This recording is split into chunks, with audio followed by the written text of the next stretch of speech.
My name's Frank Kudla, jeweler, metal worker. Been making jewelry forever. Started in college, a three-dimensional design major, ceramics, jewelry, and sculpture.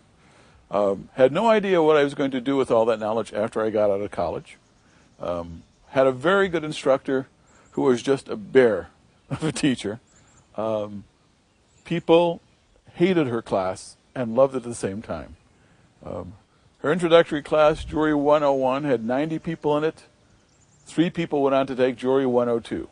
That tells you a lot about the class. 1 person went on to take Jewelry 103. That was me.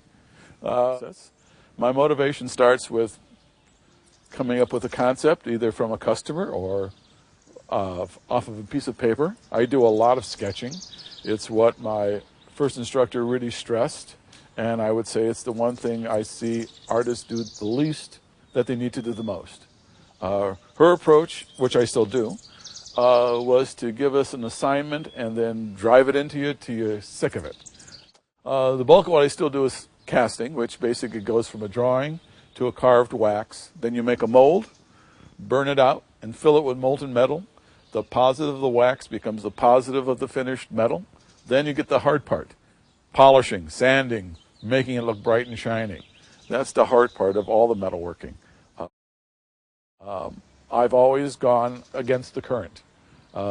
They do things to solve their cases. I do mostly custom work. They do mostly casting. I do more assembled and more interestingly different shaped things. The best-selling items I make are mother's rings, landscape wedding bands, and remounting other people's stones. And, of course, now I'm making medical bracelets. Things that, so far as I know, I don't see anyone else doing.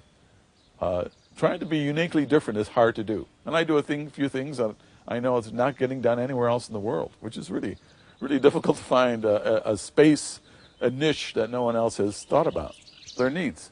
My satisfaction is making something that I know they're really going to enjoy, and that now I meet people who've been wearing my pieces for 25 and 30 years, which is really amazing. Not loving the work, you have to love the process. It's the zen of doing the things to the point where you've done it for so long, it becomes effortless. I'll often tell my customers in my booth, when I used to teach jewelry, I would tell my students, after the first 10,000 pieces, it gets a lot easier. And that is the absolute truth. You have to do it and do it and do it till you get it, till it becomes part of you. It just flows out of you like a normal thing. I'm not looking for happiness, I'm looking for contentment.